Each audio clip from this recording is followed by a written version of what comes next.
Now, if we start with the chapter called Physical Features of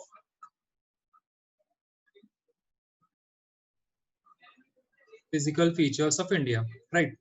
Physical features, जैसे हमने last class में पढ़ा था कि physical features से मतलब क्या है?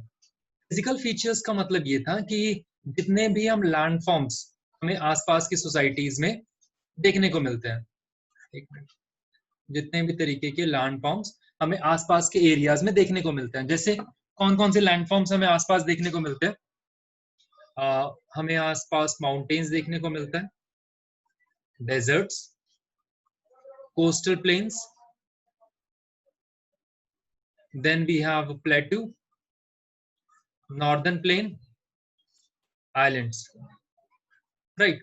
पूरे इंडिया में ये सारे कैरेक्टरिस्टिक आपको एक जगह पर मिल जाते हैं, ठीक है। चलो, इसके अलावा अगर इस तरीके का कोई भी लैंडफॉर्म है आपकी कंट्री के अंदर है, तो द फर्स्ट क्वेश्चन अराइजेस कि व्हाई, ऐसा क्यों है। इसको लेकर बहुत सारे साइंटिस्ट आए और बहुत सारी थ्योरीज सामने आने शुरू हुई। जो पहली थ्योरी आई थी वो 1912 में आई। उसको देने वाले कौन है? उसको देने वाले एल्फ्रेड वेगनर है, जिन्होंने एक थ्योरी दी, that was called theory of tectonic plate. Tectonic plate. Now theory of tectonic plate क्या कहती है?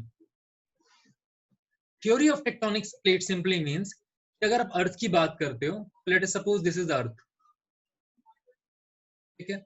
अर्थ के इस वाले एरिया में we have core, let me make it separate part now, this is core and then you have mantle, ठीक है। अभी तक आपने क्या पढ़ा है? मेंटल से ऊपर we have crust, right, we have crust. Now in between mantle and crust यहां पर क्या है? यहां पर एक और जोन है, दैट वाज कॉल्ड एंथ्रोस्फेयर, और उससे ऊपर है लिथोस्फेयर। नाउ लिथोस्फेयर में ब्रोकन पार्ट्स हैं, जैसे अगर आप एक स्पून लो और उससे एग के ऊपर हल्की सी चोट करो तो आपको क्या देखने को मिलेगा? दिस एग, इस एग के अंदर कुछ क्रैक्स बन जाते हैं, राइट। सो ये जो क्रैक्स हैं इनको हम क्या बोलते हैं? इसको हम प्लेट बोलते हैं। इसी तरीके से अगर आप लिथोस्फेयर की बात करते हो, तो लेट अस सपोज लिथोस्फेयर में कुछ क्रैक्स होते हैं, उन क्रैक्स को हम क्या बोलते हैं? उन क्रैक्स को हम प्लेट्स बोलते हैं, राइट। और 9th के लेवल पे we call these plate as tectonic plates, ठीक है। नाउ उन्होंने समझाने की कोशिश की कि टेक्टोनिक प्लेट्स मूव किस तरीके से करते हैं। उन्होंने बोला कि देखो, initially we have core, core से ऊपर वी हैव मेंटल। अब मेंटल में क्या है? लावा, मैग्मा। ये मैग्मा ऊपर आने की कोशिश करता है, राइट। नाउ ऊपर क्या है? ऊपर we have few plates, right. जब ये मैग्मा ऊपर आने की कोशिश करता है तो तीन फिनोमिना होते हैं, तीन तरीके के मूवमेंट्स होते हैं। ऐसे मूवमेंट हो सकते हैं तीन तरीके के।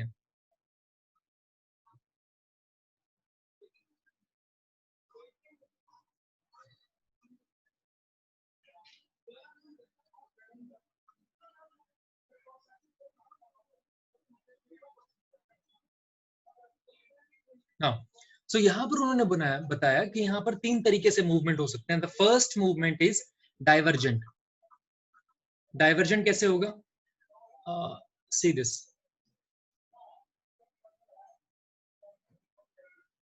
डाइवर्जेंट। डाइवर्जेंट मतलब ये जो मैग्मा है वो धीरे धीरे धीरे धीरे ऊपर जाने की कोशिश करेगा। Now there was a ridge, ठीक है। इस एरिया में जाकर वो इस प्लेट को एक इस डायरेक्शन में लेके जाने की कोशिश करेगा, दूसरा इस डायरेक्शन में लेके जाने की कोशिश करेगा, ठीक है, राइट। तो इस तरीके के डाइवर्जेंस को हम क्या बोलते हैं? हम डाइवर्जेंट बोलते हैं। जहां पर late us suppose this is a plate and this is a plate, जब ये प्लेट इस डायरेक्शन मूव करना शुरू करेगी, ये इस प्लेट में मूव करना शुरू करेगी, तो उसकी वजह से होगा क्या? लेट अस सपोज ऊपर जो क्रस्ट है वो क्रस्ट कुछ इस तरीके से बन जाएगा। अब ये वाला जो क्रस्ट का पार्ट है वो नीचे सब्जेक्ट कर जाता है। Now this plate move this in direction, this plate move in this direction. So इसकी वजह से क्या हो सकता है? इसकी वजह से फॉल्ट बन सकते हैं या उसकी वजह से वॉल्केनिक इरप्शन हो सकता है, ठीक है। हम इसके बारे में पढ़ चुके हैं। नाउ देन उन्होंने क्या बोला? उन्होंने बोला कन्वर्जेंट। कन्वर्जेंट कैसे हो रहा है? See this. नाउ ये इधर आ रहा है, ये इधर आ रहा है, this is called convergent. Convergent में उन्होंने समझाया कि if you talk about convergent, convergent में एक ये प्लेट है, एक ये प्लेट है, ये इस डायरेक्शन मूव कर रहा है, ये इस डायरेक्शन मूव कर रहा है। जो भी प्लेट हैवी होगा वो अपने आप को कुछ इस पोजीशन के अंदर लेके आएगा, right, because this become unstable position, ये इसको ऊपर धक्का देगा, जिसकी वजह से आपको कुछ फॉल्ट दिखाई देंगे, ठीक है, इनके बारे में मैंने बात की थी। फॉल्ट माउंटेन, जैसे Himalaya was called a young fault mountain. Now third type of movement is transform. Third type of movement is transform. Now transform का मतलब क्या है? Transform is something like this. There is one plate, there is another plate. This plate is moving in this direction, this plate is moving in this direction. So इसकी वजह से क्या होता है? इसकी वजह से sometimes it create fault. क्यों? क्योंकि जब ये आगे मूव कर जाएगा तो यहाँ पर फॉल्ट बन जाएगा, राइट। अगर ये प्लेट आगे मूव कर जाती है तो यहाँ पर फॉल्ट बन जाएगा। नाउ एल्फ्रेड वेगनर ने टेक्टोनिक प्लेट की थ्योरी में ये समझाने की कोशिश की कि ये मूवमेंट किस तरीके से होते हैं, किस तरीके से कन्वेंशन करंट की वजह से। मैंने क्या वर्ड यूज किया? मैंने वर्ड यूज किया कन्वेक्शन करंट। कन्वेक्शन करंट का मतलब क्या होता है? मैग्मा मेंटल से जिस तरीके से ऊपर आता है और जिस तरीके से वो प्लेट्स के अंदर डिफरेंट मूवमेंट क्रिएट करता है, we call these current as convention current, right. So यहां पर एल्फ्रेड वेगनर ने क्या समझा? एल्फ्रेड वेगनर ने बोला कि पूरा वर्ल्ड इनिशियली, आज से अराउंड 250 मिलियन ईयर एगो, पूरा का पूरा world was a collective body, ठीक है। पूरी की पूरी जो जितने भी कॉन्टिनेंट थे वो सब एक थे, और उन कॉन्टिनेंट का नाम क्या था? पेनिजिया। पेनिजिया, पेनिजिया का मतलब क्या होता है?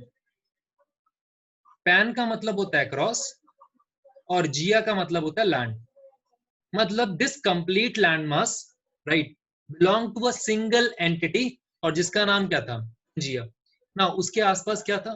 उसके आसपास था ओशियन, सिर्फ और सिर्फ ओशियन। ना इस ओशियन का नाम क्या था? इस ओशियन का नाम था एंथसाला, ठीक है। अब due to this conventional current, अगर आप अपनी एनसीईआरटी ओपन करते हो, सेकंड पेज पे कुछ इस तरीके का डायग्राम बना हुआ है जिसमें टेक्टोनिक प्लेट दिखाए हुए हैं कि we have 7 major tectonic plates. कौन कौन सी हैं? North American tectonic plate, then we have South American tectonic plate, Indo Australian tectonic plate, then we have Pacific plate, then we have Antarctic plate, हो गए 1 2 3 4 5, and then we have Eurasian plate, and the last is we have African plate. These are the 7 major tectonic plates. Now उन्होंने क्या बोला? उन्होंने बोला कि initially this was a complete landmass with a name called Pangaea. Due to conventional current, यहाँ पर एक break आता है। ना उस ब्रेक की वजह से क्या होता है? ब्रेक का मतलब वो टूट जाता है।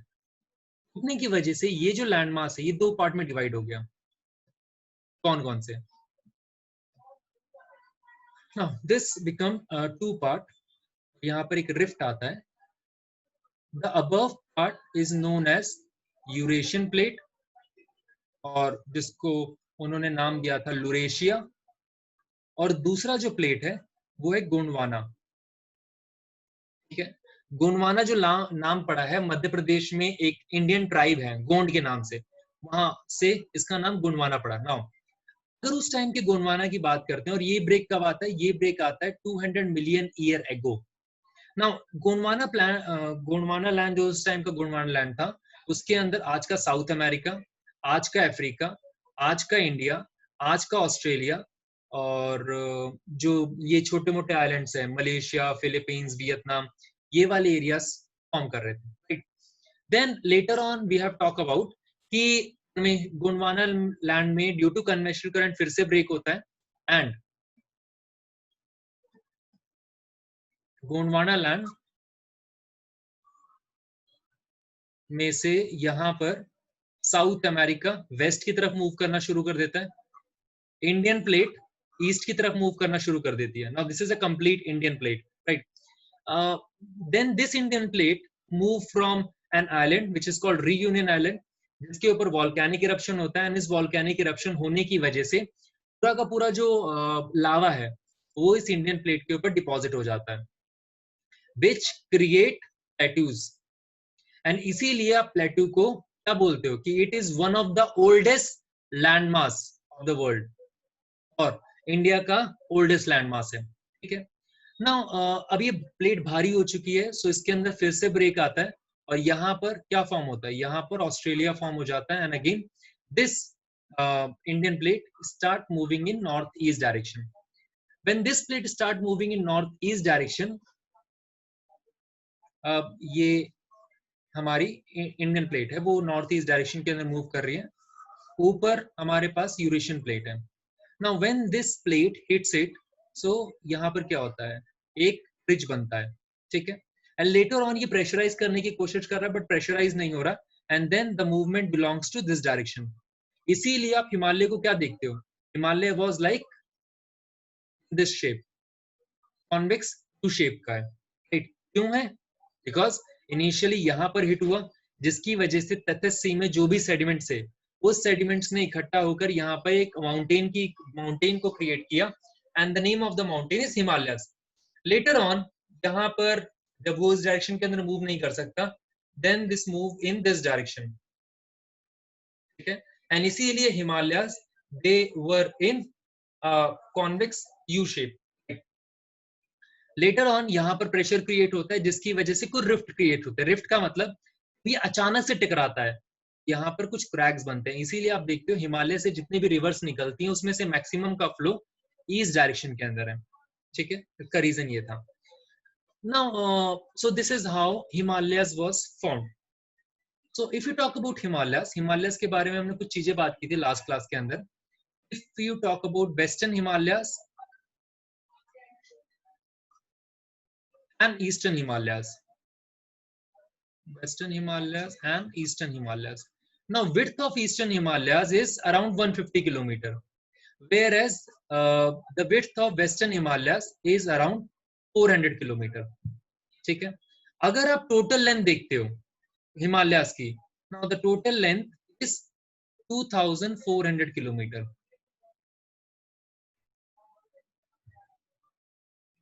total length is 2400 kilometre, right. देन हमने एक चीज और पढ़ी थी, वेस्टर्न हिमालयाज में आपको वेरिएशन देखने को मिलती है। Initially we have Himadri, then we have Himachal, and then we have Shivalik, जिसके बारे में हम पढ़ेंगे। ईस्टर्न हिमालयाज में आपको ऑल्टीट्यूडनल वेरिएशन देखने को मिलता है। Now what do you mean by altitudinal variation? Altitudinal variation means कि यहाँ पर आपको बहुत बड़े बड़े माउंटेन भी देखने को मिलते हैं और बहुत छोटे माउंटेन भी देखने को मिलते हैं, बट वेस्टर्न साइड में ऐसा नहीं है। ना हिमालयास को कैटेगराइज करने के 2 से 3 तरीके हैं, राइट? तरीका कौन सा है? The first criteria of categorising Himalayas is on the basis of longitudinal division, ठीक है। On the basis of longitudinal division आप उसे 3 पार्ट के अंदर कैटेगराइज करते हो। The first is called Himadri और greater Himalaya. We have Himadri or Greater Himalaya. Now, if you talk about Himadri or Greater Himalaya, ये कितनी हाइट पर है? This fall on the height of around 6000 metre, sea level से 6000 metre या 6 kilometre की दूरी पर है। बिकॉज ये इतनी हाइट पर है तो क्या होगा, इतनी हाइट पर होने की वजह से यहाँ पर आपको ग्लेशियर्स मिलते हैं, and because of the presence of glaciers यहाँ पर वेजिटेशन बहुत कम है, मतलब ना के बराबर आपको यहाँ पे वेजिटेशन देखने को मिलेगा, right. Then we have the second is Himachal और lesser Himalaya. We have Himachal or Lesser Himalaya. Now, if you try to find out the height is 3,700 meter to 4,500 meter. ठीक है, यहाँ पर आपको थोड़ी बहुत वेजिटेशन देखने को मिलती है, राइट. अगेन हिमाचल से आप, Himachal was a source of river. Even though reverse originate यहाँ से होती हैं, बट रिवर की जो स्पीड है, रिवर जिस तरीके से फ्लो करना शुरू करता है, या टूरिज्म के पर्पस से Himachal is very important. Right. Then the last is Shivalik. Shivalik के बारे में एक क्वेश्चन पूछा जाता है कि शिवालिक का फीचर क्या है. शिवालिक का फीचर ये है कि यहाँ पर आए दिन लैंडस्लाइड आता है. लैंडस्लाइड क्यों आता है? Because Shivalik was made up of unconsolidated rock. ये किससे बना हुआ है? ये अनकंसोलिडेटेड रॉक से बना हुआ है. कंसोलिडेटेड का मतलब क्या होता है? कंसोलिडेटेड का मतलब होता है पकड़ के रखना. राइट. एक से अपने कंट्रोल में रखना. अनकंसोलिडेटेड का मतलब क्या है? कि वो रॉक आपके कंट्रोल में नहीं है. वो रॉक आपके कंट्रोल में नहीं है. इट मींस कि वो रॉक अंडर फ्यू फोर्सेस या फिर अंडर प्रेशर वो टूट सकता है. So this is how we talk about Himachal, Himadri and Shivalik. Now if you talk about Shivalik, Shivalik की जो हाइट है वो है 900 मीटर टू 1100 मीटर. मतलब ये बहुत पास है नॉर्दर्न प्लेन के. इसीलिए आपको इस एरिया के अंदर वेजिटेशंस बहुत देखने को मिलता है. ठीक है. वेजिटेशन, फॉरेस्ट कवर, ये एरियाज बहुत देखने को मिलते हैं ना. उसके बाद हमने दुन्स के बारे में पढ़ा था. दुन्स क्या होता है? दुन्स इज अ लॉन्गिट्यूडनल वैली जो कि लेसर हिमालय या फिर हिमाचल और शिवालिक के बीच में पड़ता है. ठीक है. ऐसी वैलीज जो कि हिमाचल और शिवालिक के बीच में पड़ती हैं, उनको हम क्या कहते हैं? उनको हम दुन कहते हैं. जैसे आपने बहुत सारे दुन के बारे में पढ़ा होगा. देहरादून, कोटली दुन, या पाटली दुन. सो इन सब दुन्स के बारे में पढ़ा है. Right. Then later on the second criteria जिसमें हिमालय डिवाइड होता है is on the basis of river system. On the basis of river system. If you talk about on the basis of river system, the first river is Indus. मैंने last class में आपको map भी दिखाया था. Right. Indus and the second river is Sutlej. Indus और सतलुज के बीच में जितने भी हिल्स पड़ते हैं या जितने भी हिमालयन रेंज पड़ते हैं, we collectively call them as Punjab Himalaya. Because in this area Punjab was a prominent province. Right. आज पंजाब का मैक्सिमम एरिया पाकिस्तान के पास चला गया, अराउंड 3/4. राइट. सो पंजाब उस टाइम पे एक बहुत बड़ा प्रोमिनेंट एरिया ऑक्युपाई करता था, इसीलिए हम उसको क्या बोलते थे? हम उसको पंजाब हिमालय बोलते हैं. हाँ, लेकिन लोकली आप इसको कश्मीर हिमालय भी बोल सकते हो, आप इसको हिमाचल भी बोल सकते हो, बट जो नाम है वो एक्चुअल नेम क्या है? Actual name is Punjab Himalaya. Now if you talk about Satluj to Kali, हम कौन से एरिया में पहुंच गए? हम उत्तराखंड के एरिया में पहुंच गए. उत्तराखंड में आपको दो डिस्ट्रिक्ट देखने को मिलते हैं. The first is called Kumaon and the second is Garhwal. Sutlej से काली के बीच में जितने भी माउंटेन्स पड़ेंगे, we call them as Kumaon Himalayas. ठीक है. Now Kali to Teesta, Kali to Teesta जितने भी हिल्स पड़ते हैं, we call them as Nepal Himalaya. ठीक है. Teesta to Dihang, Dihang is a tributary of Brahmaputra. Right. तो ब्रह्मपुत्र रिवर आके नामचा बरवा से कर्व लेता है एंड देन दिहांग उससे आके मिलता है. Now if you talk about Teesta, Teesta तक दिहांग के बीच में जो भी हिमालयाज है, we call Himalayas at Assam Himalaya. Later on, Brahmaputra river, it formed the edge on the eastern periphery of this eastern Himalaya. Right. Later on, after this, the Himalayas take a U-turn. They move in south-west direction or southeast direction. Right. यहाँ पर जो आपको Himalayan range देखने को मिलती है, we call them as Purvanchal Himalaya. यहाँ पर प्रोमिनेंट हिल्स कौन से? यहाँ पे प्रोमिनेंट हिल्स हैं गारो, खासी, जैंतिया, जहां पर हम नागा हिल्स के बारे में बात करते हैं, जहां पर हम मिजो हिल्स के बारे में बात करते हैं, जहां पर हम पिटिकटाई हिल्स के बारे में बात करते हैं, ठीक है, मणिपुर हिल्स, मिजो हिल्स, ये सारी की सारी हिल्स के बारे में बात करते हैं हम लोग। सो this is all about Himalayas, जिसके बारे में हमने लास्ट क्लास में पढ़ लिया था, ठीक है। आई होप इसमें कुछ डाउट नहीं होगा।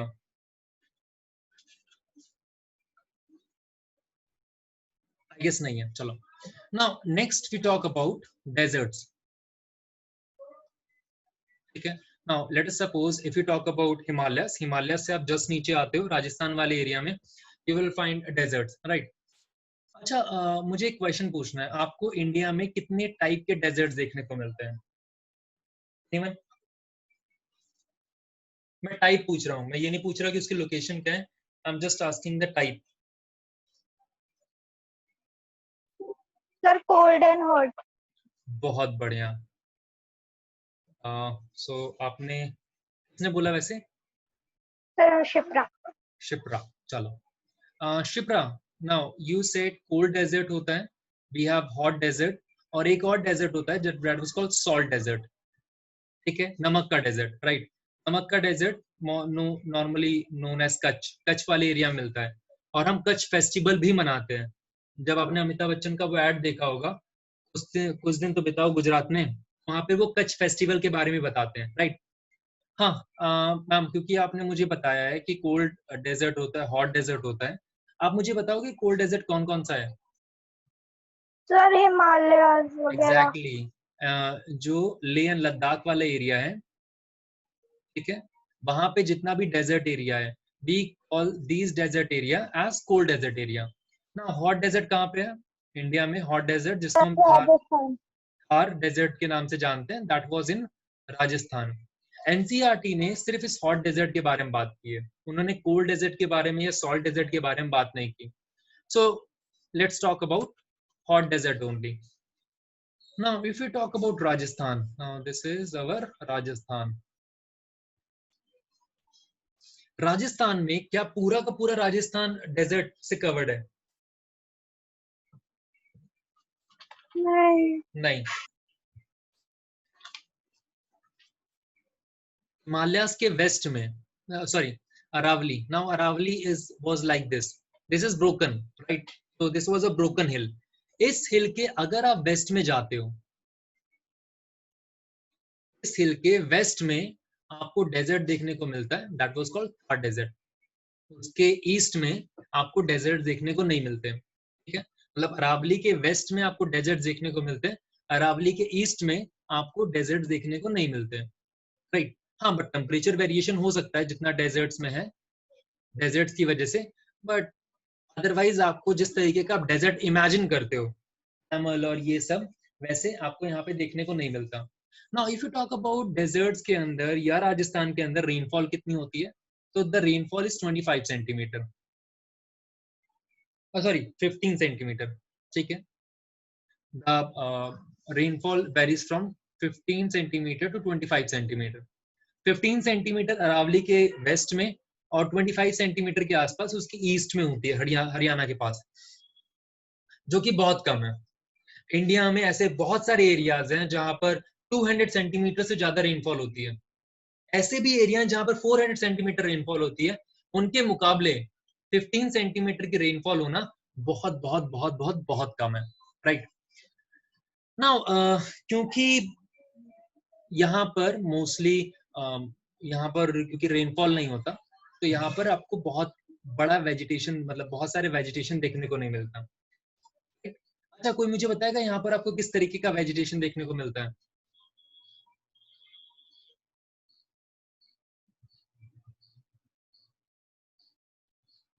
जिस तरीके से हम नॉर्दर्न प्लेन के अंदर ट्रीज को देखते हैं, क्या वैसे ही ट्रीज हमें यहाँ देखने को मिलते हैं? No sir. नहीं, यहाँ पर जो आपको प्लांट्स देखने को मिलते हैं, फर्स्ट ऑफ ऑल उनकी कुछ स्पेशलिटीज हैं, जैसे दे हैव लॉन्ग रूट्स। अभी हम जब भी मैं आपको डायग्राम बनाने के लिए बोलूंगा किसी भी प्लांट का, तो आप कुछ इस तरीके से बनाते हो, ठीक है। इट सिंपली मीन्स कि एक टाइम के बाद एक टाइम तक रूट्स वर्टिकली पेनिट्रेट करते हैं, then they start moving in horizontal direction, right? क्यों? क्योंकि रूट्स को भी ऑक्सीजन चाहिए होता है। बट अगर आप यहाँ पर देखते हो, अगर डेजर्ट वाले एरिया में देखते हो, तो वहां पर जो भी प्लांट्स हैं उनके रूट्स बहुत बड़े होते हैं। क्यों? क्योंकि उन्हें अंडरग्राउंड वाटर को एक्सट्रैक्ट करना है। This is the first thing. ना हो सकता है आपने बायो के अंदर पढ़ा हो, आपने बायो के अंदर ट्रांसपिरेशन का फिनोमेना पढ़ा है? ट्रांसपिरेशन किस पढ़ा होगा? नहीं। ट्रांसपिरेशन का मतलब क्या होता है? ट्रांसपिरेशन का मतलब ये है कि जो भी एक्सेस वाटर है वो किस तरीके से प्लांट से रिलीज होता है ना। अगर आप लीव्स की बात करते हो तो लीव्स के पोर्स पर यहाँ पे साइड साइड में वी हैव स्टोमेटा, ठीक है? मतलब यहाँ पे पोर्स हैं जिनको हम स्टोमेटा कहते हैं, राइट? सो इस स्टोमेटा के थ्रू जो वाटर है, जो एक्सेस वाटर है या जो वाटर है, वो सराउंडिंग में मूव करना शुरू कर देता है। अब यहाँ पर जो प्लांट्स हैं, एक तो उनके पास ऑलरेडी पानी बहुत कम है, ठीक है? और आपको पानी सेव करना है तो क्या करेंगे? अगर मैं इसको कर्व कर दूं, अगर मैं इसको जिस तरीके से कर्व कर दूं, तो क्या ट्रांसपिरेशन का फिनोमेना रुक सकता है? हाँ, रुक सकता है। इसीलिए वहां पर डेजर्ट में आपको जो भी वेजिटेशन देखने को मिलता है, वहां पर लीव्स कुछ इस टाइप के होते हैं, क्लम्बन लीव होते हैं, मुड़े हुए या मोटे लीव्स होते हैं, ताकि वो ट्रांसपिरेशन के फिनोमेना को रोक सकें, ठीक है? अच्छा, मुझे एक चीज बताओ कि यहाँ पर आपको क्या लगता है, कोई रिवर होगी? No sir. हाँ, यहाँ पर एक बेचारी बहुत छोटी सी प्यारी सी रिवर है, इसका नाम है लूनी। मेरे ख्याल से लॉनली के नाम से लूनी पड़ गया ना। सो इसका नाम क्या है? लूनी। लूनी एक बहुत छोटी सी रिवर है, ये सीजनल रिवर है। तो भी 15 सेंटीमीटर या 25 सेंटीमीटर रेनफॉल होती है। उस रेनफॉल के थ्रू अपने आप को सस्टेन करने की कोशिश करती है, बट इतना ही भी कोशिश कर ले अरेबियन सी तक पहुंचने की, वो अरेबियन सी तक नहीं पहुंच पाती। उससे पहले ही सैंड्स के अंदर वो गायब हो जाती है, क्योंकि उसके अंदर उतना पानी ही नहीं होता कि वो अरेबियन सी तक पहुंच पाए। बट यस, यहाँ पर रिवर है द नेम कॉल्ड लूनी। अच्छा, डेजर्ट्स के अंदर आपको क्या क्या दिखता है?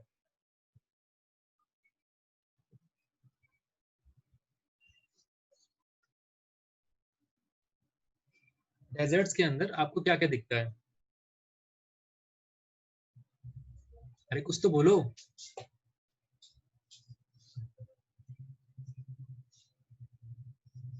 हम्म। Sir sand. अच्छा, ठीक है। सो पहला आपने मुझे बोला सैंड, बहुत बढ़िया। कैमल सैंड, ठीक है। Now you sand called sand, और let's talk about sand dunes, right? आपको सैंड ड्यून्स दो तरीके के देखने को मिलते हैं यहाँ पर। पहला होता है लॉन्गिट्यूडनल सैंड ड्यून्स, और दूसरा हमारे पास होता है बर्चन। बर्चन का मतलब होता है क्रिसेंट शेप सैंड ड्यून्स। ना मैं भी आपको इसकी पिक्चर दिखाऊंगा दोनों की, राइट? सो यहाँ पर हमें दो तरीके के सैंड ड्यून्स देखने को मिल रहे हैं। The first is called barchan, the second is called longitudinal sand dunes. अब दोनों होते क्या है? नाउ लेट अस सपोज ये एक सैंड ड्यून्स है, राइट? ठीक है, यहाँ पर सैंड्स का एक बहुत बड़ा मतलब एक पाइलअप हो रखा है। अब यहाँ पर क्या हो रहा है? यहाँ पर लेट अस सपोज विंड की डायरेक्शन ये है, इस डायरेक्शन में विंड मूव कर रही है। क्योंकि विंड इस डायरेक्शन मूव कर रही है, तो जो सैंड्स होंगे, सैंड ड्यून्स होंगे, कुछ इस तरीके के बनेंगे। मान लो मैं यहाँ पे शिप्रा को खड़ा कर दूं, राइट? और शिप्रा फोटो खिंचवाने के लिए यहाँ पे खड़ी है, सैंड ड्यून्स आया, इस तरीके का ये क्रेसेंट शेप सैंड ड्यून्स बना। ना ये सैंड ड्यून्स गिर गया और शिप्रा गायब। देन हवा चल रही है, दूसरा सैंड ड्यून्स, तीसरा, चौथा, कुछ और इस तरीके का जो बनता है, वी कॉल देम एज बर्चन, ठीक है। Now the second is longitudinal. Longitudinal में मान लो इधर से भी हवा चल रही है, इधर से विंड है, एंड देन इधर इस डायरेक्शन से भी विंड चल रही है। नाउ वो सैंड को इस डायरेक्शन से प्रेशराइज करेगी, इस डायरेक्शन से प्रेशराइज करेगी, एंड ड्यून्स कुछ इस तरीके के बनेंगे। This is called longitudinal dunes. This is called longitudinal dunes. India Indo पाक बॉर्डर पे, जो कि राजस्थान वाला एरिया में पड़ता है, इंडो पाक बॉर्डर पे आपको लॉन्गिट्यूडनल ड्यून्स देखने को मिलते हैं, आपको बर्चन्स देखने को नहीं मिलता, right? Now I show you कि बर्चन्स दिखते कैसे हैं। बर्चन।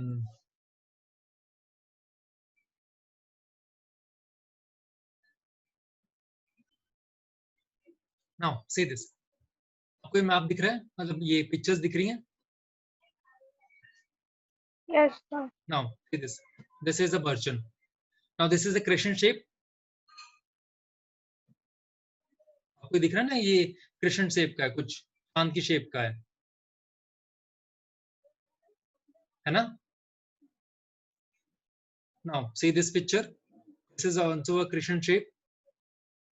तो इस तरीके के these are called Burchan. इनको हम क्या कहते हैं? We call them as Burchan. आप जितनी भी पिक्स देख लो यहाँ से, यहाँ पे मोस्टली नहीं है, so we call them as Burchan. This is also a Burchan. ठीक है? Now next we talk about longitudinal dunes. Now these are longitudinal dunes. I show you. Now this one, जो इस तरीके से रिफ्ट बन रहे हैं, ये कुछ इस तरीके से, यहाँ से विंड आ रहा है, यहाँ से विंड आ रहा है, और कुछ इस तरीके से लॉन्गिट्यूडनल ड्यून्स बनने शुरू हो जाते हैं। ठीक है, इस तरीके से या इस तरीके से। आपने जितनी भी फिल्म की शूटिंग्स देखी होंगी, राइट, जो फिल्मी गाने होते हैं, उसमें कुछ इसी तरीके के लैंड ड्यून्स पे शूटिंग होती है, सैंड ड्यून्स पे शूटिंग होती है। ठीक है, मैं ये कुछ इस तरीके का, जो इस तरीके का ड्यून्स है या इस तरीके का ड्यून्स है। आई होप आपको दिख समझ में आ रहा होगा। ठीक है, किसी को कोई डाउट है अभी तक?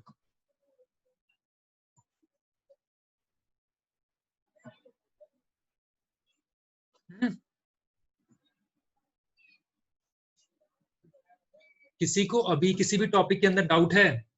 बिकॉज ये टॉपिक यहाँ पे खत्म हो जाता है, then we have to move with another topic. बोलो, किसी को कोई डाउट है? अरे हाँ ना तो बोल दिया करो। हाँ जी सिमी, आपको कुछ डाउट है, पूछिए। सर मैं वो नाम भूल गई जब आप समझा रहे थे कि उन बर्चन। Yes sir. हाँ बर्चन, ठीक है मैम, आपको समझ में आ रहा है ना बर्चन क्या होता है, क्रिश्चियन शेप क्यों कैसे दिखते हैं, या फिर लॉन्गिट्यूडनल ड्यून्स क्या हैं, इंडो पाक बॉर्डर पे आपको कौन सा दिखता है, राइट, ये पता है ना? Yes sir. ठीक है, now the next we talk about coastal plain. Next is called coastal plain. Now जिन लोगों ने कोस्टल प्लेन घूमा हुआ है उनको ज्यादा पता होगा। वैसे if you talk about India, this is India. ठीक है, इंडिया में गुजरात के बाद यहाँ पर वेस्टर्न घाट शुरू हो जाते हैं। Western Ghat is a range of hills, right.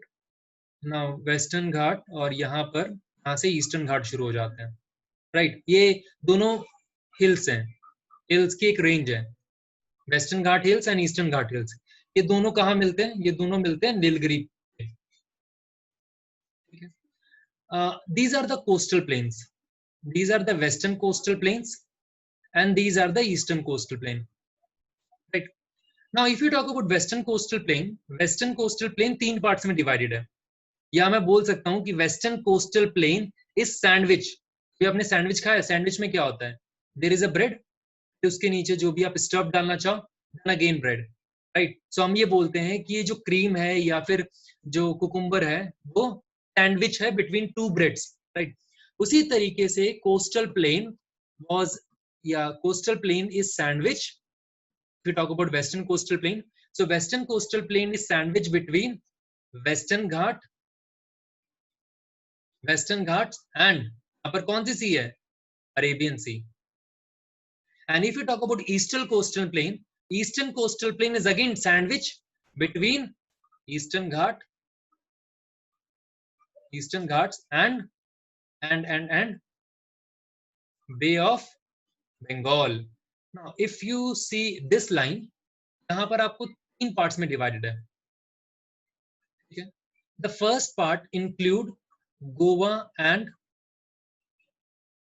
Goa and Maharashtra वाला एरिया, जिसको हम बोलते हैं Konkan plain, Konkan coastal plain. ठीक है, तो यहाँ पर गोवा और महाराष्ट्र खत्म हो गया। उसके बाद कौन सा स्टेट शुरू होता है? कर्नाटका। सो इस वाले को हम बोलते हैं कन्नड़ प्लेन, क्योंकि वहां पर जो प्रोमिनेंट लैंग्वेज बोली जाती है वो कन्नड़ बोली जाती है। तो यहाँ पर कौन सा है? Kannada coastal plain. The third is Kerala, जहां पर जो मोस्ट प्रोमिनेंट है वो है मालाबार कोस्टल प्लेन। तो वेस्टर्न साइड पर आपको 3 कोस्टल प्लेन देखने को मिलते हैं।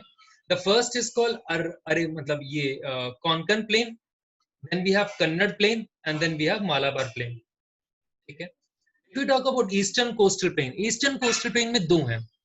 If you start from Odisha and जहां तक कि कर्व देखने को मिलता है आपको आंध्र प्रदेश के पास, यहां से लेकर इस कर्व तक, मैं कलर एक बार चेंज कर लूं, नो यहां से इस पोर्शन से लेके यहां तक, इस पोर्शन तक, this is known as northern Sircar. ठीक है। यहां से लेके एंड कन्याकुमारी तक। ठीक है। This is known as Coromandel coast. This is known as Coromandel coast. So if you talk about western side में आपको 3 कोस्टल प्लेन देखने को मिल रहे हैं। The first is called Konkan, Kannada, Malabar. Eastern side पर आपको 2 देखने को मिल रहे हैं। The first is called northern Sircar, जो उड़ीसा से शुरू होता है और आंध्र प्रदेश में खत्म होता है, हाफ आंध्र प्रदेश में। Then we have Coromandel coast, जो हाफ आंध्र प्रदेश से शुरू होता है एंड तमिलनाडु में खत्म होता है। राइट, यहाँ तक क्लियर हो गया। चलो, उसके अलावा अगर आप देखते हो तो एक सेकेंड मुझे इसे रब करने दो।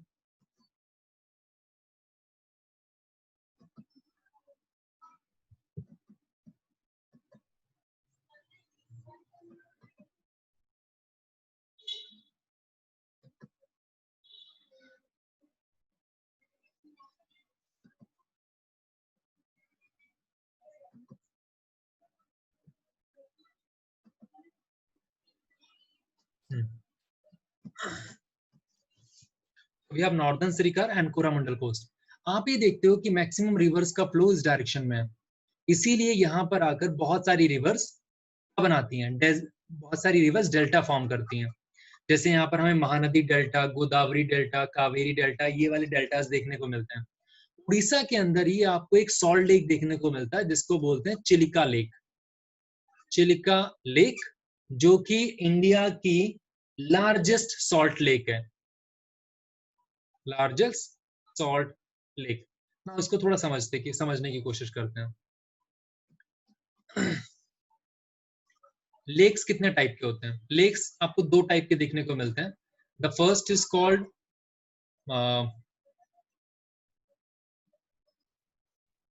Fresh water lake and the next is called salt water lake. ठीक है। फ्रेश वाटर लेक के अंदर you talk about Wular, you talk about Dal, और दोनों की दोनों ही जम्मू एंड कश्मीर में है। Now if you talk about salt lake India में 2 हैं। पहला सांबर, सांबर वाला सांबर, बट ये साउथ इंडिया में ना होके राजस्थान में है। एंड दूसरा हमारे पास आता है चिलिका। चिलिका लेक कहाँ पे है? उड़ीसा के अंदर। ठीक है, मतलब अगर दिस इज इंडिया में ये उड़ीसा है तो यहाँ पर कोने में। ठीक है, तो वी हैव उड़ीसा लेक। यहाँ तक किसी को डाउट है? बिकॉज दिस कोरामंडल और दिस कोस्टल प्लेन वाला पॉइंट खत्म। Now we move to the next point और I will show you a picture. हाँ, इसमें किसी को डाउट है सो पूछ सकता है वो।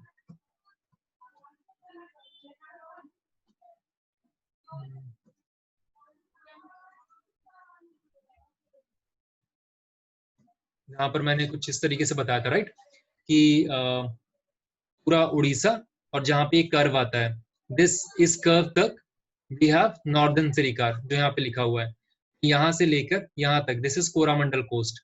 ठीक है, एंड देन ये इस पोर्शन में कोने में this is your Chilika lake. ठीक है, एंड देन वी हैव यहाँ से लेकर गोवा तक, तेरा गोवा, तो गोवा तक वी हैव कोंकण प्लेन। इस वाले एरिया से लेकर दिस एरिया यहाँ तक वी हैव कन्नड़ प्लेन।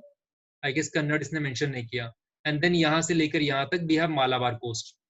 ठीक है, so we have Malabar coast, we have Konkan coast and यहाँ पर कन्नड़ कोस्ट है। ये मैप से देख के आपको समझ में आ रहा है? तो प्लीज हाँ ना बोल दिया करो ताकि मैं आगे बढ़ सकूं। Yes, sir. ठीक है। Now next we talk about time कितना बचा है? Let's talk about islands.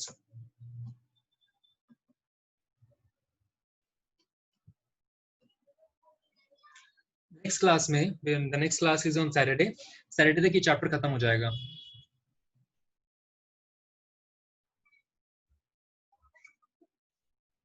This is India, right? India में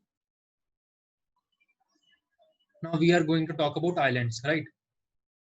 आइलैंड का मतलब क्या होता है? एक ऐसा लैंडमास जिसके चारों तरफ वाटर हो। एक ऐसा लैंडमास जिसके चारों तरफ वाटर है। तो दिस इज केरला, ठीक है? केरला के यहाँ पर कौन सा सी है? दैट इज योर अरेबियन सी। यहाँ पर कौन सा सी है? यहाँ पर बे ऑफ बंगाल है, ठीक है? इतना सबको पता है। Now if you this is a Malabar coast. Malabar coast से थोड़ी दूरी पर यहाँ पर कुछ ग्रुप्स ऑफ आइलैंड है, ठीक है? यहाँ ग्रुप ये ग्रुप ऑफ आइलैंड है। Now this group of island is collectively known as Lakshadweep island, which is also a union territory. Now इसकी एडमिनिस्ट्रेटिव कैपिटल कौन सी है? इसकी एडमिनिस्ट्रेटिव कैपिटल है कावरती, जहां से इस पूरे एरिया को कवर किया जाता है, राइट? बट ये जो लक्षद्वीप फॉर्म हुआ है वो 1973 के बाद फॉर्म हुआ है। 1973 के बाद, मतलब 1973 से पहले this group of island was categorised in 3 group of islands. अभी हमारे पास एक ही ग्रुप ऑफ आइलैंड है, लेकिन 1973 से पहले 3 ग्रुप ऑफ आइलैंड थे, जिसमें एक का नाम है अमाना द्वीप, दूसरे का नाम है लका द्वीप और तीसरे का नाम है मिनी कॉय। ठीक है? 1973 के बाद हमने इन तीनों को मर्ज करके सिर्फ एक ही नाम दे दिया, दैट इज कॉल्ड लक्षद्वीप, जिसकी कैपिटल कौन सी है? कावरती। और यहाँ पर हम पूरे के पूरे एरिया को मैनेज करने की कोशिश करते हैं। अगर लक्षद्वीप के बारे में एक स्पेशलिटी है कि लक्षद्वीप किससे बना हुआ है? लक्षद्वीप कोरल रीफ से बना हुआ है। तो कोरल रीफ्स क्या होता है मैं आपको एक वीडियो दिखाऊंगा, राइट? बट आई गेस वो वीडियो नेक्स्ट क्लास में ही दिखाऊंगा, और उस वीडियो का लिंक मैं आपके ग्रुप में शेयर कर दूंगा। तो लक्षद्वीप कोरल रीफ से बना हुआ है। यहाँ पर इसी वाले एरिया में एक आइलैंड है जिसको बोलते हैं पिटी आइलैंड। अब पिटी आइलैंड वाज अ अनहैबिटेटेड आइलैंड, मतलब यहाँ पर कोई लोग नहीं रहते। एंड इस आइलैंड में क्योंकि बहुत सारी बर्ड्स आती हैं नई जनरेशन को बॉर्न करने के लिए, एग्स देने के लिए, इसीलिए इंडियन गवर्नमेंट ने इस पिटी आइलैंड को क्या बोल दिया है? उन्होंने इस पिटी आइलैंड को बर्ड सेंचुरी बोल दिया है। कि बर्ड्स के प्रोटेक्शन के लिए, माइग्रेटेड बर्ड्स के प्रोटेक्शन के लिए हमने इस पिटी आइलैंड को रिजर्व कर दिया है, राइट? बर्ड्स को कंजर्व करने के लिए, बर्ड्स को कोई प्रॉब्लम ना हो, बर्ड्स का जो नंबर है वो इंक्रीज होना चाहिए, बायोडाइवर्सिटी को प्रोटेक्ट करने के लिए हमने इसको क्या बोला? हमने इसको एक बर्ड सेंचुरी का नाम दे दिया। This is all about the first part of island, that is Lakshadweep island. Now moving to the next part. If you talk about, now मैं इसको थोड़ा छोटा बनाऊंगा। If you talk about the group of island Lakshadweep, right, या फिर आप अंडमान निकोबार के बारे में बात करो, इन सभी के बारे में कहा जाता है कि इनकी लोकेशन बहुत स्ट्रैटेजिक है। इनकी लोकेशन स्ट्रैटेजिक का मतलब कि अगर आपकी नेवी यहाँ पर है, अगर आपका एयरफोर्स यहाँ पर है, तो पहली बात आप इंडिया को प्रोटेक्ट कर सकते हो। आपकी रेंज जो यहाँ तक थी, अब आपकी रेंज कुछ यहाँ तक पहुंच जाएगी। ऑब्वियसली आपकी नेवी पहले यहाँ खड़ी होती है, अब यहाँ पे खड़ी होगी। आपकी एयरफोर्स पहले यहाँ पर होती है, अब यहाँ पर है। दूसरा, पूरे वर्ल्ड का अराउंड 40% ट्रेड इंडियन ओशन से होता है। अगर आपकी आर्मी, अगर आपकी एयरफोर्स, आपकी नेवी इंडियन ओशन में स्ट्रांग है, तो आप पूरे के पूरे ट्रेड को रेगुलेट कर सकते हो। अभी चाइना और इंडिया के बीच में वॉर लाइक सिचुएशन चल रही है, फेस ऑफ चल रहा है, राइट? हम क्या बोल रहे हैं कि चाइना के पास जितना भी प्रोडक्ट जाता है वो इंडियन ओशन से जाता है, हम रोक देंगे, बीच में नहीं जाने देंगे। वो भी एक स्ट्रैटेजी है, राइट? तो इंडियन ओशियन की वजह से ये जो आइलैंड्स है बहुत स्ट्रेटेजिक लोकेशन पे है। Now we have India. India में सेकंड जो लैंड मास है, जो सेकंड आइलैंड का ग्रुप है, वो है हमारे पास अंडमान निकोबार। नाउ नॉर्थ में अगर आप देखते हो, so north is Andaman, south is Nicobar. ठीक है, इसमें भी बहुत टुकड़ों में बटा हुआ है, ये बहुत सारे आइलैंड्स हैं। इन्हीं में से एक आइलैंड है जिसको हम बोलते हैं बैरन आइलैंड। जिसको हम क्या बोलते हैं, बैरन आइलैंड। नाउ इस बैरन आइलैंड के लिए इंडिया में अकेला एक्टिव वॉल्केनो है। इंडिया में अकेला एक्टिव वॉल्केनो है जो बहुत सालों से फटा नहीं है। ठीक है, सो इंडिया के पास सिर्फ एक एक्टिव वॉल्केनो, वो भी कहां पर है, बैरन आइलैंड के अंदर है। नाउ जिस तरीके से हमने बात की थी कि Lakshadweep was made up of coral reef, उसी तरीके से अगर आप बात करो तो अंडमान निकोबार किससे बना हुआ है। लोगों ने रिसर्च करनी शुरू की और उन्होंने बोला कि अंडमान निकोबार ओरिजिनली जब एक कंट्री बनी थी, ये पूरा का पूरा वर्ल्ड बना था, तो ये आइलैंड नहीं थे। अब ये क्या थे, म्यांमार के पास, now this is India, India के पास यहाँ पर म्यांमार है, म्यांमार के पास यहाँ पर एक रेंज है माउंटेन की जिसको बोलते हैं अराकान, अराकान हिल्स। ठीक है, अराकान हिल्स, अराकान हिल्स की रेंज यहाँ तक फैली हुई थी। ठीक है, अब मुझे एक चीज बताओ, मैं आपको एक दूसरा एग्जांपल लेता हूँ। नाउ लेट अस सपोज अगर मैं किसी से पूछता हूँ ये आपको क्या नजर आ रहा है, ठीक है, बहुत सारे लोग बोलेंगे अरे ये हमें हिल रेंज नजर आ रही है। ठीक है, हिल रेंज नजर आ रही है। नाउ अगर मैं बोलता हूँ लेट अस सपोज, मैं आपको दूसरी सिचुएशन दे रहा हूँ, लेट अस सपोज कि यहां तक,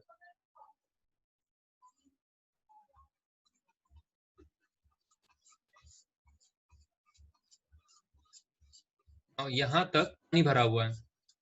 ठीक है, और आप ऊपर से देख रहे हो, आपको क्या दिखेगा, यहाँ पर एक आइलैंड, यहाँ पर एक आइलैंड, यहाँ पर एक आइलैंड, यहाँ पर एक आइलैंड।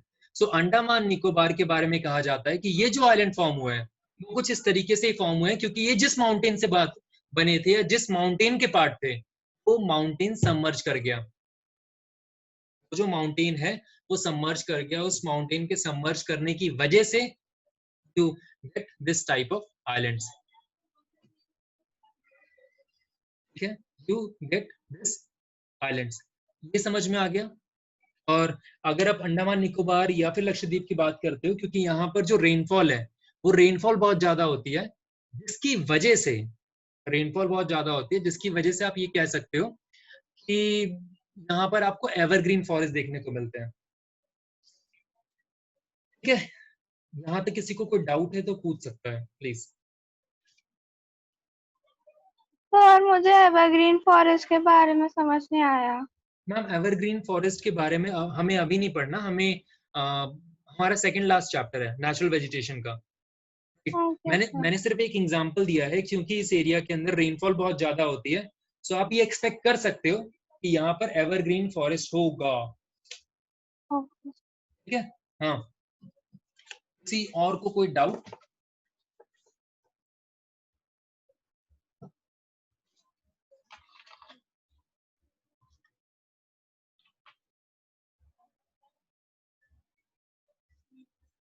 किसी और को कोई डाउट है?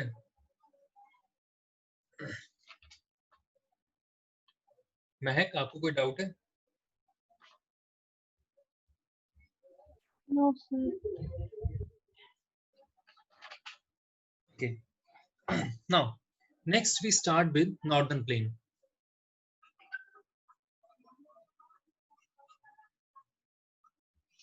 So the next is northern plain.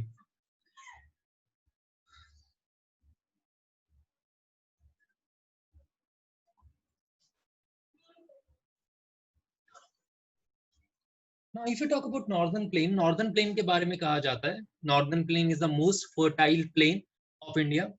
Around 40% जितना भी लैंड है इंडिया के पास उसका 40% नॉर्दर्न प्लेन कवर किया है, राइट। पूरे इंडिया का सबसे फर्टाइल एरिया ही है, पूरे इंडिया का सबसे fertile area. Now northern plain के बारे में कहा जाता है कि बनते कैसे हैं। नॉर्दर्न प्लेन जो है वो 3 रिवर सिस्टम से फॉर्म हुए हैं और 3 मेजर रिवर सिस्टम से फॉर्म हुए हैं। वो 3 मेजर रिवर सिस्टम कौन से हैं? The first is called Brahmaputra, the second is Ganga and the third is Indus. आप बोल सकते हो Indus, Ganga and Brahmaputra. In 3 river से ये पूरा का पूरा जो लैंडमास है फॉर्म हुआ है। अगर आप देखते हो उस लैंडमास की विड्थ कितनी है, तो लैंडमास की जो विड्थ है वो अराउंड 240 किलोमीटर से 320 किलोमीटर तक वैरी करती है। इसका टोटल लेंथ कितनी है? इसकी टोटल लेंथ जितनी हिमालय की टोटल लेंथ है अराउंड 2400 किलोमीटर इतना है, राइट। अब ये होता कैसे है इसको समझते हैं। ये जो रेंज है वो किस तरीके से फॉर्म होती है। Now let us suppose this is Himalaya range, ये पूरा का पूरा हिमालय रेंज है और दिस इज हमारे सूरज भैया, sun, right, and this is an rock.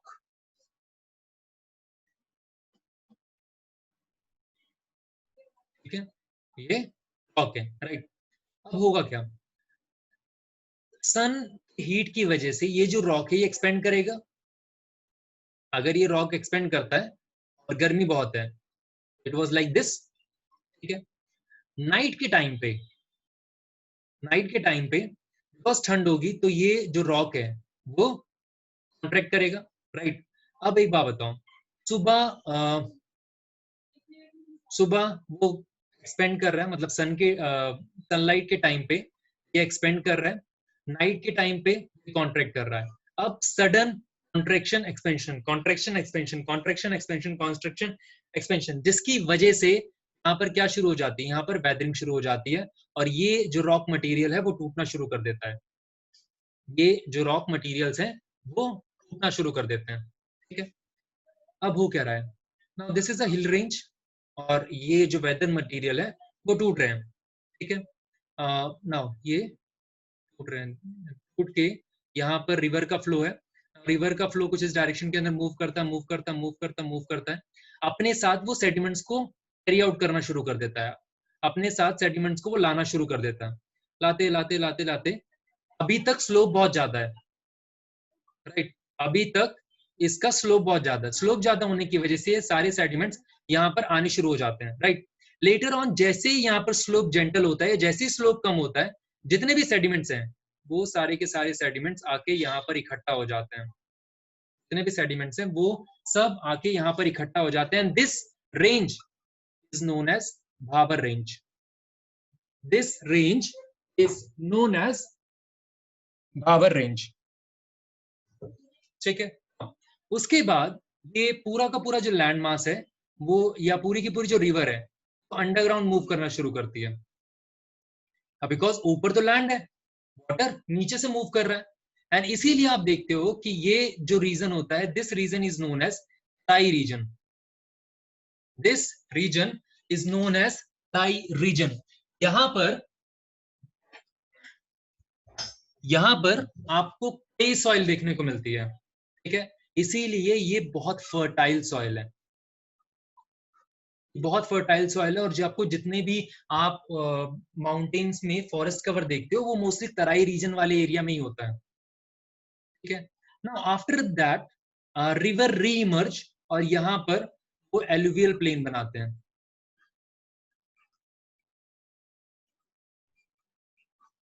यहाँ पर वो एलुवियल प्लेन बनाते हैं, right. Now this alluvial plain is of 2 type. ये जो आपको एलुवियल प्लेन देखने को मिला है ये 2 टाइप का है। The first type is known as Khadar, the next type is known as Bhangar. अब हम पढ़ लेते हैं उसके बाद समझेंगे। Khadar is called new soil, Bhangar is called old soil. ये ज्यादा फर्टाइल होती है, ये उतनी ज्यादा फर्टाइल नहीं होती। यहाँ पर आपको कंकड़ नोड्यूल्स देखने को मिलते हैं, ठीक है। अब ये भांगर सॉइल जो कि नई सॉइल है या खादर सॉइल जो कि पुरानी सॉइल है, ये फॉर्म कैसे होती है। लेट अस सपोज कि किसी एक एरिया में बाढ़ आई, फ्लड आया। अब फ्लड के साथ रिवर्स अपने साथ सेडिमेंट्स लेके आएंगी ना, वो सेडिमेंट्स, दिस ये फ्लड आया, फ्लड आने की वजह से पूरा का पूरा जो रिवर है वो यहाँ पर ये जो वाटर, एक्सेस वाटर है वो सेटल डाउन कर जाता है। अब जो वाटर है वो पेनिट्रेट कर जाएगा, कुछ वाटर इवेपोरेट हो जाएगा, लेकिन जो सेडिमेंट्स हैं, सेडिमेंट्स तो भारी होंगे, वो ना ही इवेपोरेट हो सकते हैं, ना ही वो अंडरग्राउंड मूव कर सकते हैं। इसीलिए वो जो सेडिमेंट्स हैं वो कहाँ पे, इसी लेयर पे या इसी सॉइल पर इकट्ठा हो जाएंगे, which form a new layer of soil, new layer of soil, जिसको हम क्या बोलते हैं, जिसको हम बोलते हैं खादर, क्योंकि यहाँ पर एक नई सॉइल फॉर्म हुई है, and that's the reason this soil is more fertile. Bhangar soil क्या होती है, भांगर सॉइल वो सॉइल है जहां पर पिछले 5 साल में, 10 साल में या 15-20 साल के अंदर बाढ़ नहीं आई है, फ्लड नहीं आया है, इसीलिए वहां पर आपको कंकड़ नोड्यूल देखने को मिलते हैं। ठीक है, यहां तक क्लियर है, आई गेस क्लियर होगा, राइट ना। उसके अलावा यहाँ पर एक कॉन्सेप्ट आता है, दैट वाज कॉल्ड द्वाब। अब द्वाब का मतलब क्या होता है, doab is derive from a two word, दो प्लस आब। दो का मतलब क्या है, दो, आब का मतलब क्या है, वाटर। मतलब सपोज ये एक रिवर है, ये दूसरी रिवर है, river river river river river, ये एक रिवर सिस्टम है और ये दूसरा रिवर सिस्टम है। ठीक है, अब ये रिवर सिस्टम अपने साथ कुछ सेडिमेंट्स लेके आएगा ना, सेडिमेंट्स को उसने यहाँ पे डिपॉजिट करना शुरू किया। ये रिवर सिस्टम अपने साथ कुछ सेडिमेंट्स लेके आएगी, उसने यहाँ पे डिपॉजिट करना शुरू किया। इस रिवर सिस्टम और इस रिवर सिस्टम की वजह से यहाँ पर एक लैंड फॉर्म क्रिएट होगा, जिसको हम क्या बोलेंगे, जिसको हम बोलते हैं द्वाब। और ये जो द्वाब वाला एरिया होता है ये बहुत फर्टाइल होता है। फर्टाइल क्यों होता है, बिकॉज रिवर अपने साथ सेडिमेंट्स लेके आए और सेडिमेंट्स की वजह से ये जो पूरा का पूरा एरिया है वो बहुत फर्टाइल सॉइल आपको प्रोवाइड कर रहा है। ठीक है, राइट। इसी तरीके से आप फिर पूछोगे कि सर पंजाब का मतलब क्या होता है, पंजाब में भी तो आब है, मतलब यहाँ पर 5 आब, ये जो पूरा का पूरा रिवर सिस्टम है वो कितने रिवर सिस्टम से मिलकर बना है, ये 5 रिवर सिस्टम से मिला है। अब 5 रिवर कौन है जिसने पंजाब को बनाया, the first river is your, कौन सी रिवर है, first river is Jhelum, then we have Chenab, then we have Ravi, उसके बाद सतलुज, एंड उसके बाद वी हैव ब्यास। तो 1 2 3 4 5, इन 5 रिवर सिस्टम से मिलके हमारा पंजाब बना है। पार्टीशन के बाद पंजाब का मैक्सिमम एरिया पाकिस्तान के पास चला गया। ठीक है, बट स्टिल ये जो एरिया है वो बहुत फर्टाइल एरिया है। ये इंडस वाली बात हो गई ना। अगर आप गंगा की बात करते हो तो गंगा जिस एरिया से मूव करती है, एंड गंगा प्लस उसकी टेरिटरीज, जिस भी ट्रिब्यूटरीज जिस भी एरिया से मूव करती हैं, उस एरिया को हम क्या बोलते हैं, उस एरिया को हम गैंगेटिक प्लेन बोलते हैं। एंड ये एरिया भी बहुत ज्यादा फर्टाइल होता है। ठीक है, बिकॉज ये एरिया बहुत ज्यादा फर्टाइल है, पूरा नॉर्दर्न प्लेन बहुत ज्यादा फर्टाइल है, इसीलिए इस एरिया को हम किसके लिए यूज करते हैं, इस एरिया को हम एग्रीकल्चर के लिए यूज करते हैं, बस इंडस्ट्रीज के लिए यूज करते हैं, बस सेटलमेंट के लिए यूज करते हैं, फर्टाइल एरिया। तो our northern plain is over. ठीक है, our northern plain is over. Northern plain शुरू कहां से होता है, पंजाब से लेके आपका वेस्ट बंगाल तक, कुछ इस तरीके से हमें देखने को मिलता है नॉर्दर्न प्लेन।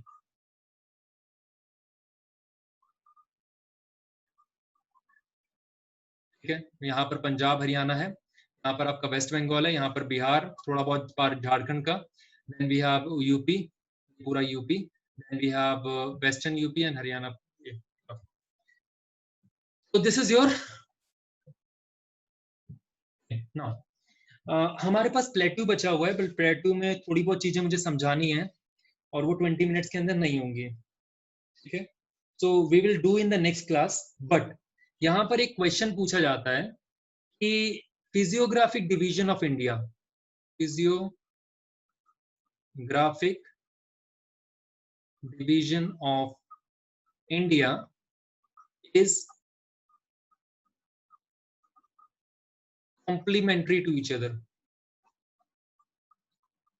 फिजियोग्राफिक डिवीजन का मतलब क्या है, फिजियोग्राफिक डिवीजन का मतलब हमारे पास हिमालयाज हैं, हाँ है, हमारे पास नॉर्दर्न प्लेन है, हमारे पास डेजर्ट है, हमारे पास कोस्टल प्लेन है, हाँ है, हमारे पास आइलैंड्स हैं, है? ठीक है, और भी चीजें आप ऐड कर सकते हो, प्लेट्यू है, हाँ है, तो ये जितने भी फिजिकल फीचर्स हैं वो एक दूसरे को सपोर्ट कैसे करते हैं। सी, हिमालयाज में से आपको क्या मिलता है? हिमालयाज से आपको रिवर मिलती है, ठीक है, रिवर सोर्स है हिमालय। सो ये रिवर आपकी सॉइल को फर्टाइल भी बनाती है, एग्रीकल्चर के लिए आप यूज करते हो, इरिगेशन के लिए यूज करते हो, आप पोटेबल वाटर के लिए, ड्रिंकिंग के पर्पस के लिए यूज करते हो। हिमालयाज आपको टूरिज्म क्रिएट करके देता है, आपको टूरिज्म से, इको टूरिज्म से पैसा मिलता है, आपको बहुत सारे हर्ब्स मिलते हैं, मेडिसिन मिलते हैं। नॉर्दर्न प्लेन, एग्रीकल्चर एरिया, आपको क्या मिल रहा है? एग्रीकल्चर प्रोडक्ट्स मिल रहे हैं। नॉर्दर्न एरिया, नॉर्दर्न प्लेन को आप सेटलमेंट के लिए भी यूज करते हो। नॉर्दर्न प्लेन को, हो क्या गया, नॉर्दर्न प्लेन को आप सेटलमेंट के लिए यूज करते हो, आप इंडस्ट्रीज लगाने के लिए यूज करते हो, ठीक है। डेजर्ट्स, आप उसको सोलर पावर प्लांट जनरेशन के लिए, विंड जनरेशन के लिए यूज करते हो। If you talk about coastal plane, coastal plain से आपको सी फूड मिलता है, जिसको आप अपनी, जिससे आप अपनी पॉपुलेशन को फीड कर सकते हो। इसके अलावा टूरिज्म में भी हेल्प करता है। आइलैंड, आइलैंड से आपकी आपकी स्ट्रेटेजिक लोकेशन मिलती है, इन सारे एरियाज को आप प्रोटेक्ट कर सकते हो। आइलैंड में टूरिज्म बहुत फैला होता है, लोग रीफ देख, कोरल रीफ देखने के लिए जाते हैं। प्लेट्यूज में आपको क्या मिलता है? प्लेट्यूज में आपको मिनरल्स मिल रहा है, जिस मिनरल को आप अपनी, इसके लिए, इंडस्ट्रीज के लिए यूज कर सकते हो। सो this is how each physiographic division help each other, ठीक है। यहाँ पर हिमालय नॉर्दर्न प्लेन को सपोर्ट करता है, नॉर्दर्न प्लेन प्लेट्यूज को सपोर्ट कर रहे हैं, प्लेट्यूज नॉर्दर्न प्लेन को सपोर्ट कर रहे हैं, कोस्टल एरियाज, आइलैंड, डेजर्ट, इन सब कोई सप्लीमेंट कर रहा है। इंडिया की प्रोग्रेस के अंदर हर किसी का पार्टिसिपेशन है, आप किसी भी एक फिजियोग्राफिक डिवीजन को अलग नहीं कर सकते। And this is how we create a sense of nationalism, यहाँ पर हर फिजियोग्राफिक डिवीजन एक दूसरे को सपोर्ट कर रहा होता है। आई गेस ये चीज आपको समझ में आ गई होगी, right?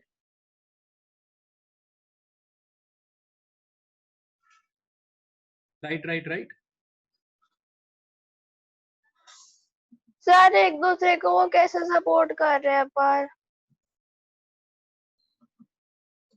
Now, the last part is known as plateaus. Plateaus के बारे में कहा जाता है कि this is the oldest landmass. This is the oldest landmass. बहुत पुराना है, बहुत पुराना क्यों है? क्योंकि जब गोंडवाना लैंड फॉर्म हुआ था, गोंडवाना लैंड ब्रेक हुआ था, तब ये लैंडमास फॉर्म हुआ था, ठीक है। जब हमने रीयूनियन आइलैंड और इन सब के बारे में बात की थी, ओल्डेस्ट लैंडमास है। चलो, अगर आप प्लेटूस एरिया की बात करते हो, या मोर प्रिसाइज हम पेनिसुला प्लेटू की बात करते हैं, पेनिसुला प्लेटू के अंदर दो चीजें हैं, पहला है डेक्कन प्लेटू और दूसरा आपका आता है सेंट्रल हाईलैंड,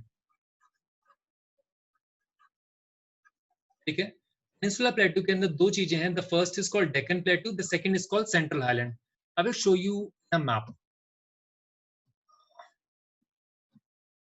सी दिस। यहाँ पर आपको एक रेंज देखने को मिल रही है, and that range is, now this range, Vindhyas range, right? We have Vindhyas range, we have Satpura range. Vindhyas range और अरावली रेंज के बीच में पड़ता है सेंट्रल हाईलैंड, ठीक है। एंड सतपुरा रेंज के जस्ट नीचे ये पूरा का पूरा एरिया है डेक्कन प्लेटू का, ठीक है। First we talk about central highland. तो we talk about central highland. Narmada, ये जो रिवर है, बेचारी छोटी सी रिवर नर्मदा, ना नर्मदा जो रिवर है, नर्मदा रिवर से ऊपर वी हैव सेंट्रल हाईलैंड, उससे नीचे we have Deccan plateau. Central highland की जो शुरुआत होती है वो दिल्ली रिज से होती है, ठीक है, दिल्ली रिज, दिल्ली के बॉर्डर से। सो दिल्ली से शुरू होती है। नाउ आप ये देखते हो कि ये वाला जो रेंज है, वेस्टर्न साइड में जो रेंज है वो बहुत बड़ा है, एंड धीरे धीरे ये पार्ट कॉन्ट्रैक्ट करता रहता है, मतलब कॉन्ट्रैक्ट करता रहता है, करता रहता है, और ऑलमोस्ट यहाँ जाके खत्म हो जाता है, जहां पर इस वाले एरिया में आपको दो एरियाज देखने को मिलते हैं, जिसको बोलते हैं Baghelkhand and Bundelkhand. Bundelkhand is a part of UP, ठीक है। तो we have Baghelkhand and Bundelkhand, ठीक है। यहाँ पर जो आपको रिवर सिस्टम आपको जो हिल्स देखने को मिलते हैं, उनका साइज बहुत ज्यादा बड़ा नहीं होता। हाँ, इसके नीचे थोड़े बहुत आपको छोटे मोटे हिल्स देखने को मिल जाते हैं, बट एज सच उनका कोई बहुत ज्यादा इंपॉर्टेंस नहीं है, जैसे Mahadev hills, Kaimur hills, Maikala hills, तो ये वाले हिल्स है ना। हमारे लिए इंपॉर्टेंट है डेक्कन प्लेटू। डेक्कन प्लेटू की शुरुआत कहाँ से होती है? सतपुरा रेंज से, और ये पूरा का पूरा area. If you talk about Deccan प्लेटू कुछ इस तरीके से है।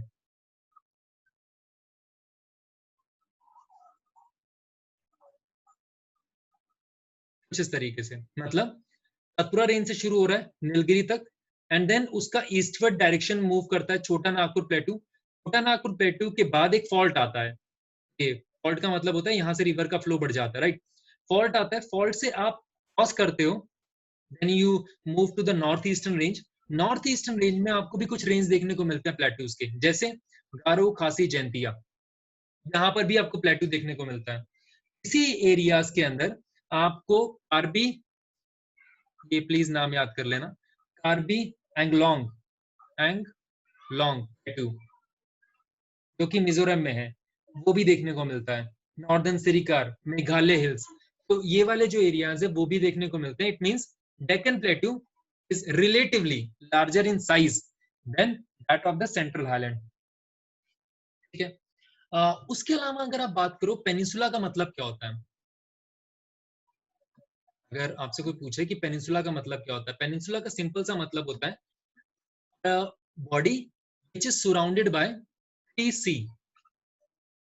आप बोल सकते हो कि तीन वाटर बॉडीज से जो भी चीज सराउंड होती है, we call them as peninsula. अगर चारों तरफ से होगा we call them as island, but अगर 3 तरफ से है we call them as peninsula. अब इंडिया को देखो, इंडिया में एक तरफ से अरेबियन सी, दूसरी तरफ बे ऑफ बंगाल, एंड तीसरी तरफ Indian ocean.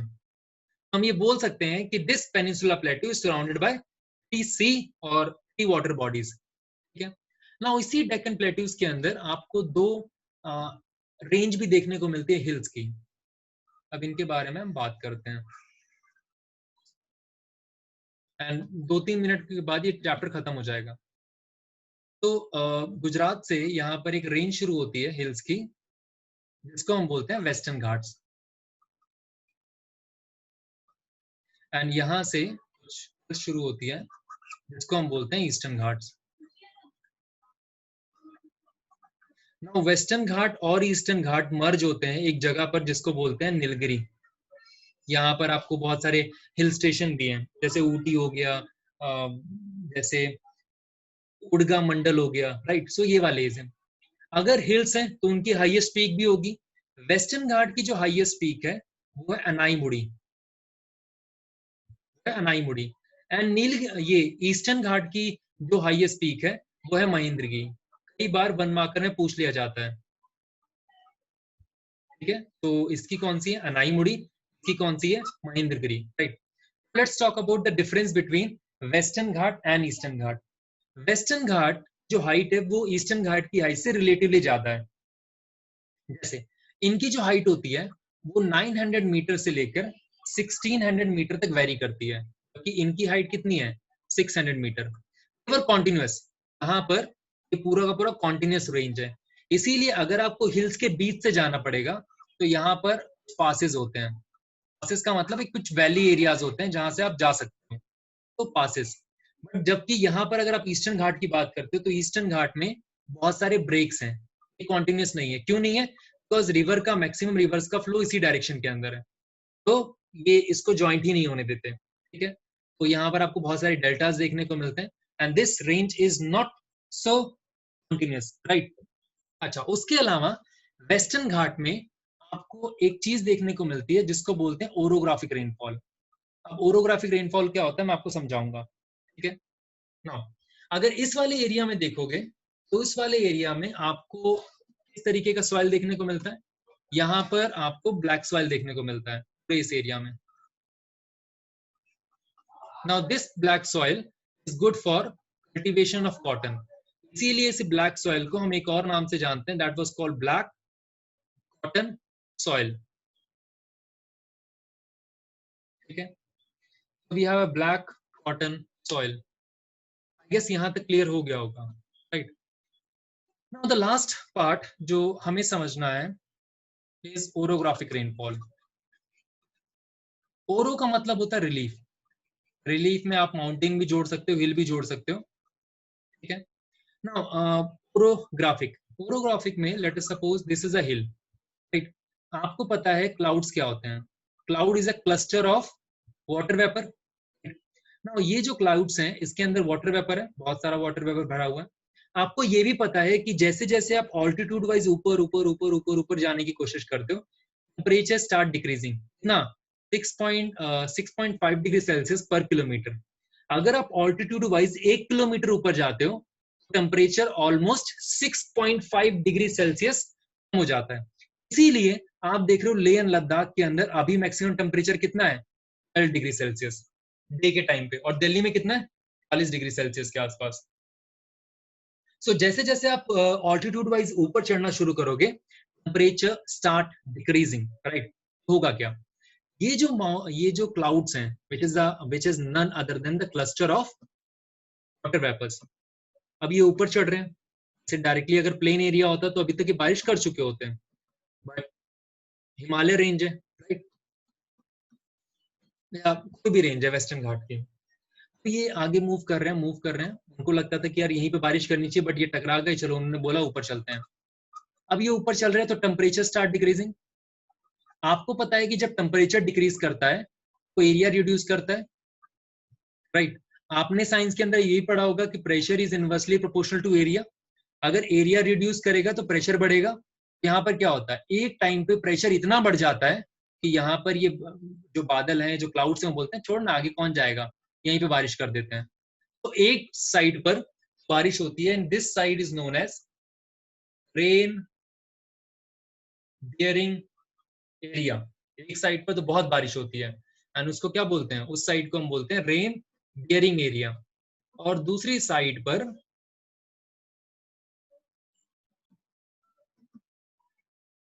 and the second side we have few people जो इंतजार कर रहे हैं कि बारिश होगी, अच्छे दिन आएंगे, अच्छे दिन आएंगे, बट यहाँ पर बारिश नहीं होती। क्यों? यहाँ पर सिर्फ क्लाउड दिखते हैं, राइट? ये इंतजार करते रहते हैं, गाना गाते रहते हैं कि बरसों रे मेघा मेघा, बट यहाँ पर बारिश नहीं होती। क्यों नहीं होती? बिकॉज सारी बारिश यहाँ पर हो चुकी है। इसीलिए इस वाले एरिया को क्या बोलते हैं? इस एरिया को बोलते हैं या तो रेन शेडो एरिया या फिर ली वर्ड साइड, यहाँ पर बारिश नहीं होती। सो अगर आप वेस्टर्न घाट की बात करते हो तो वेस्टर्न घाट के एक साइड पर तो बहुत बारिश होती है। मतलब late us suppose this is India, this is your western Ghats, यहाँ से विंड्स आ रही हैं, विंड्स का फ्लो है, इस डायरेक्शन में तो बहुत बारिश होती है, लेकिन वेस्टर्न घाट के ईस्टर्न साइड पर बारिश नहीं होती and this range is known as leeward side. I hope यहाँ तक आपको चीजें समझ में आ गई होंगी। मैंने सिंप्लीफाई तरीके से आपको चीजें समझाने की कोशिश की थी, लास्ट क्लास से ही चैप्टर को उठाया था। ठीक है, लास्ट क्लास में जितना भी टॉपिक हो गया था उसको मैंने थोड़ा फास्ट तरीके से करवाया, अदरवाइज आपको चैप्टर समझ आ गया होगा। अभी तक किसी को कोई डाउट है तो पूछ सकता है प्लीज।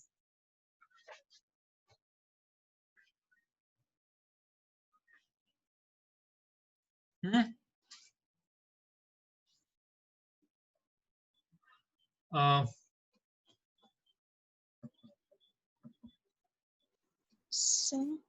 जी मैम, मुझे पता है कि आप बीच में आपने मीटिंग लीव कर दी थी, मैं आपसे बाद में बात करूंगा। हाँ, अगर उसके अलावा आपको कोई डाउट है तो पूछ सकते हो, अगर वो इशू नहीं है तो। ठीक है, ठीक है, फिर बाद में मिलते हैं।